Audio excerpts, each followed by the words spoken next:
Welcome to World Cinema Library. Hi guys, welcome back. Today, we dive into a gripping psychological thriller that will make your skin crawl. Berlin Syndrome, 2017. It's not just a movie, it's a haunting experience of obsession, captivity, and control. Let's get into it. Claire, a young woman from Australia, arrives in Berlin on a solo trip, looking to explore the city's hidden corners and capture moments through her camera lens. One day, she bumps into a quiet, intelligent schoolteacher named Andy. They strike up a conversation that quickly turns into something more. He's charming, soft-spoken, and mysterious, and Claire feels drawn to him. After spending the night together at his apartment, Claire wakes up the next morning to an eerie silence.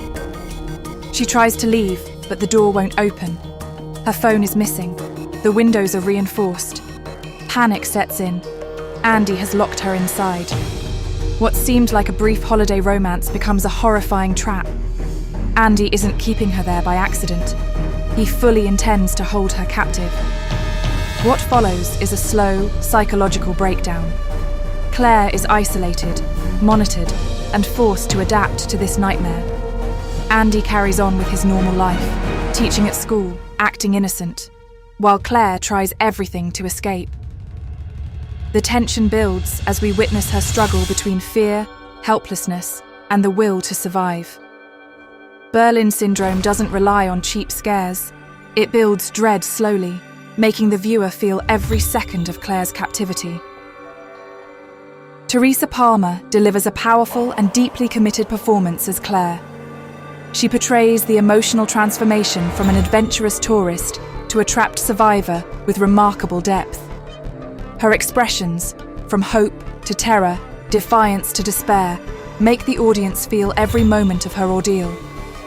It's not an easy role, but Teresa brings raw intensity and subtle vulnerability that stays with you long after the movie ends. Max Riemelt, as Andy, is chilling in his calmness. He never overacts.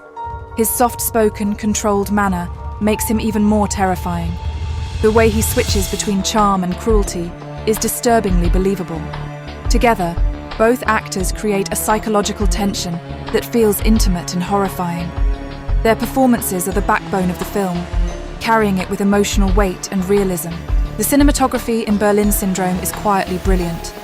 The camera lingers in confined spaces, making you feel the suffocation Claire experiences. The lighting shifts as the story darkens, from warm daylight to shadowy, enclosed interiors, subtly reflecting Claire's psychological descent. Every frame is deliberate, and the visuals play a huge part in making the audience feel trapped with her. Editing is sharp and patient. There are no rushed sequences.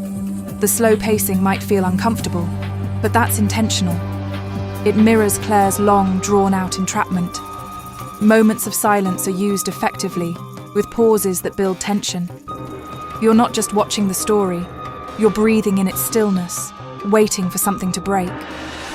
The background score is minimal, but when it appears, it hits hard. There's no loud jump scare music, just eerie, unsettling tones that creep into your mind. Director Kate Shortland handles the entire film with restraint and precision. She focuses more on psychological realism than on horror cliches. It's her direction that keeps the film grounded and unnerving, turning a simple story into a deeply disturbing experience. Berlin Syndrome isn't just a thriller, it's a slow-burning psychological nightmare that pulls you deep into the mind of a captive. It avoids over-dramatization and instead relies on realism, silence, and emotion to deliver its horror. With intense performances, haunting visuals, and a chilling atmosphere, this film explores the dark side of human obsession and the terrifying idea of losing freedom. Not in a distant forest, but behind the closed door of an ordinary apartment. IMDb rating, 6.2 out of 10. Thanks for watching.